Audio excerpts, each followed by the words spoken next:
comprendre, pour commencer, c'est que l'eau, donc ça c'est un préalable. OK? On va commencer par parler de quelque chose qui est nécessaire de comprendre pour pouvoir saisir le reste. L'eau, c'est une substance qui est spéciale parce que 1 millilitre d'eau pèse exactement 1 gramme. Là, je parle d'eau distillée pure à 100%, seulement H2O.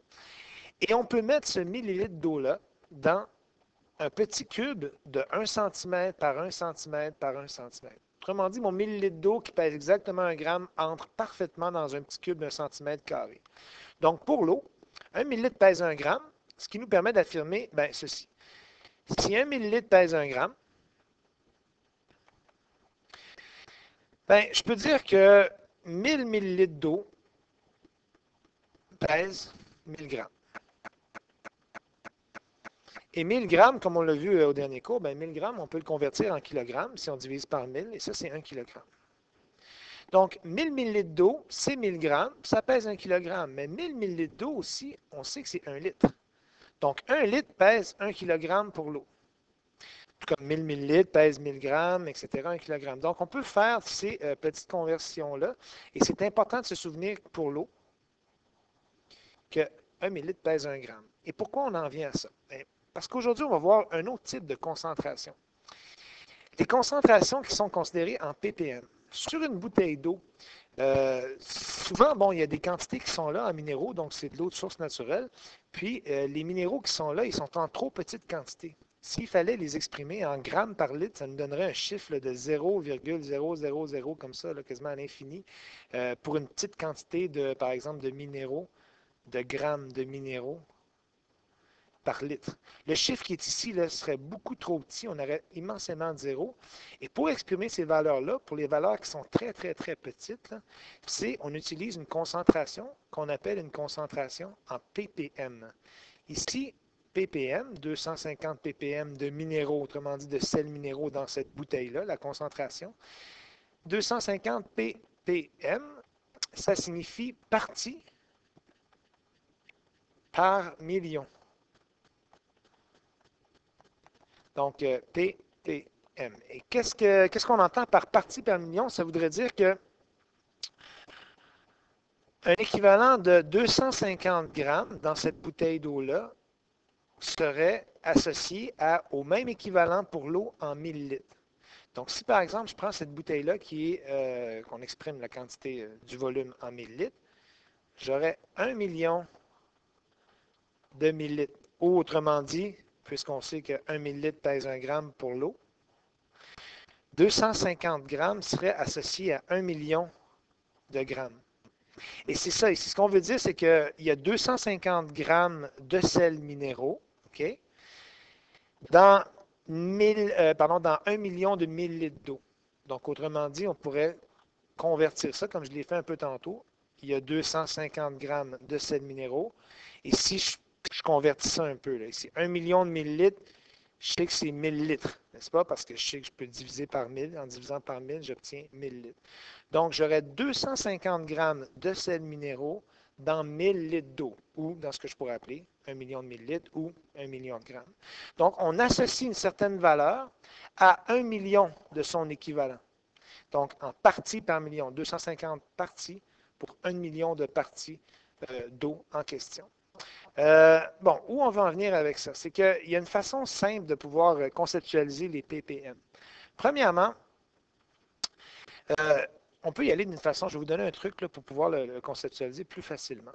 Si je vous dis j'ai 250 parties par million, nous, ce qu'on vient de voir, c'est que c'est 250 grammes pour 1 million de millilitres. Mais je peux continuer comme ça. Je pourrais dire que mon 250 grammes par 1 million de millilitres, comme je l'ai dit, 250 grammes pour 1000 litres. Et là, ce que je vais faire, c'est que je vais convertir mon 250 grammes en une quantité de milligrammes.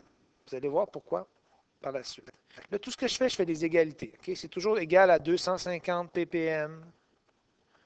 C'est toujours égal à la même chose. Okay? Je fais simplement changer les unités puis mettre des équivalences. Donc, 250 grammes par 1000 millilitres. 250 grammes en milligrammes, je dois multiplier par 1000 si je veux obtenir en milligrammes. Alors, 250 000 milligrammes. Ce que j'ai fait, j'ai multiplié par 1000 les grammes pour obtenir les milligrammes. C'est la même quantité. Toujours sur 1000 litres. Vous savez qu'en mathématiques, on peut diviser une fraction, le numérateur et le dénominateur, sans changer la valeur du quotient.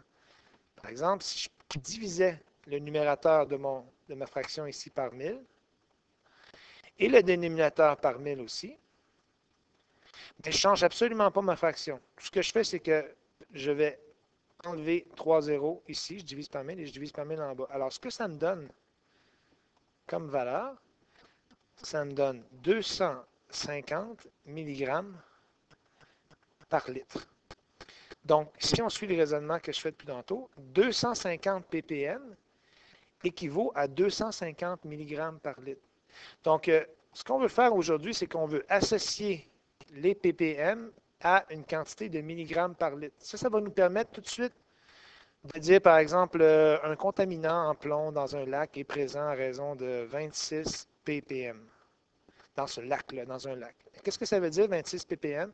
Ça voudrait dire qu'il y a 26 mg de plomb pour chaque litre d'eau du lac. Donc, un ppm égale à 1 mg par litre, on peut tout de suite associer ces valeurs-là. Alors, ça, c'est le truc qu'on va vous donner. Donc, ppm, c'est une concentration, et cette concentration-là, elle peut être exprimée directement faisant l'équivalence 1 ppm égale à 1 mg par litre. Si on prend maintenant la page 5, à la page 5, c'est ce qui est expliqué là, mais en plus de détails. Donc, lorsque la proportion de soluté est minime ou infiniment petite, donc minime, dans une solution, il est possible d'exprimer sa concentration en partie par million. Donc, partie de soluté par million, donc ppm. Cela revient à calculer par une proportion la quantité de soluté en grammes contenue dans 1 million de grammes de cette solution. C'est ce que je viens d'expliquer précédemment. Ces particules sont infiniment petites, alors nous considérons que pour les solutions aqueuses, chaque millilitre de la solution pèse 1 gramme. C'est sûr qu'un millilitre de l'eau d'un lac ne pèse pas exactement 1 gramme, mais ici, on fait une approximation qui nous permet quand même d'avoir une idée de la concentration.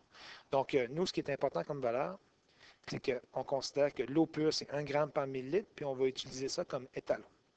Alors, ce que j'ai fait ici, j'ai fait le même exemple que tantôt, mais j'ai utilisé 223 ppm. Si la concentration d'un contaminant dans un lac est 223 ppm, cela signifie qu'il y a 223 grammes de ce contaminant par 1 million de millilitres d'eau. Donc, 223 parties pour 1 million de parties. On peut facilement convertir cette valeur en milligrammes par litre. Et ici, je fais exactement ce que je viens de faire. Donc, tout ce que je vais faire pour le transformer en milligrammes, 223 grammes, c'est la même chose que 223 000 milligrammes. Je n'ai rien changé. Et 1 million de millilitres, c'est la même chose que 1000 litres. Tout ce que je fais ici, c'est que je divise par 1000 la quantité qui est au numérateur et la quantité qui est au dénominateur. Puis, je vais obtenir 223 mg par litre. C'est quoi l'utilité de ça? D'associer les ppm, donc d'associer les ppm au milligrammes par litre. On voit que c'est les mêmes valeurs. Mais ça nous permet de faire une conversion qui est plus rapide. Donc, une façon de convertir la concentration d'une solution en ppm, c'est que tu prends ton soluté, puis tu le convertis en milligrammes. Tu prends le volume de la solution, tu le convertis en litres. Et une fois que les deux sont convertis, okay, le soluté et le volume de la solution, tu utilises la même formule que précédemment, puis tu vas trouver ta concentration en milligrammes par litre. Vous vous souvenez, quand on avait des grammes par litre, on faisait des grammes divisés par des litres. Mais là, au lieu de ça, c'est simplement qu'au soluté, on a des milligrammes. Donc, milligrammes par litre vont me donner des ppm. Alors, ça, c'est la façon de faire. Si on prend les exemples qu'on a, on va faire quelques-uns ensemble. Un technicien dissout 0,056 g d'oxyde de dipotassium dans 140 ml d'eau. Quelle est la concentration de la solution en ppm? Alors, nous, ce qu'on cherche, on veut une concentration en ppm. Et en cherchant la concentration, là, on sait qu'on va devoir trouver notre soluté, convertir notre soluté en milligrammes, puis notre volume en litres. Une fois que ça va être fait, on va faire le calcul, puis on va trouver directement nos ppm. Donc, la masse de soluté, c'est 0,056 g, qui serait égal à combien de milligrammes? Alors, je vous rappelle, là, la masse doit être en milligrammes. Donc, on doit multiplier par 1000. Si je multiplie par 1000, je trouve 56 milligrammes. Et 56 milligrammes de sel dans combien de litres de solution? Ici, j'ai 140 millilitres.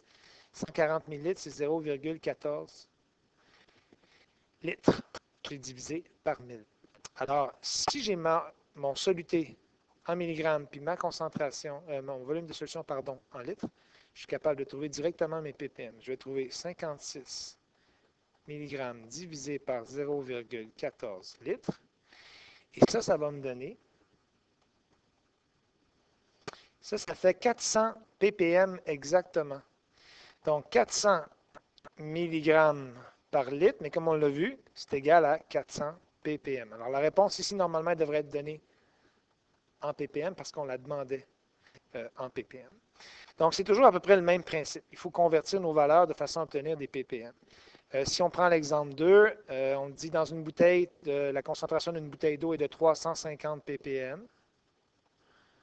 350 ppm. Si tu bois 2,5 litres de cette eau, donc tu bois un volume de 2,5 litres, on te demande il y a combien de grammes de soluté dans le 2,5 litres que tu vas boire dans la journée. Alors, on te demande la masse, mais on te demande en grammes. Si on utilise nos ppm, on va obtenir une masse en milligrammes, parce que c'est ça qui est associé au ppm. Alors, si on veut obtenir en grammes, ce qu'il faut faire, il va falloir convertir notre concentration pour qu'elle devienne en grammes par litre. 350 ppm, c'est 350, on a dit, milligrammes par litre. 350 milligrammes, c'est 0,35 grammes par litre. Donc ici, ce que j'ai fait, j'ai converti mes milligrammes en grammes parce que je veux une masse en grammes. Alors, il faut que ma concentration soit associée à des grammes par litre. J'ai déjà des litres. Alors, si je veux trouver ma masse, la masse est égale à la concentration multipliée par le volume. Alors, si je multiplie la concentration 0,35 multiplié par 2,5 litres, je vais trouver une masse qui va être en grammes de... Je trouve 0,875 et c'est des grammes que ça me donne parce que j'avais converti les milligrammes par litre en grammes par litre en ayant des litres. Donc, si je continue de la même façon pour mon exemple 3, on dit que la concentration dans une piscine de Mme Laporte est de 2,1 ppm. Quel est le volume en litres? Je cherche le volume en litres. Si on dit que dans sa piscine, il y a 117,6 grammes de chlore. Alors, j'ai une quantité en grammes, j'ai une quantité en ppm, je vais obtenir un volume en litres. Il va falloir que je convertisse mes milligrammes en grammes. Alors, j'ai des 2,1 mg par litre, c'est égal à des ppm.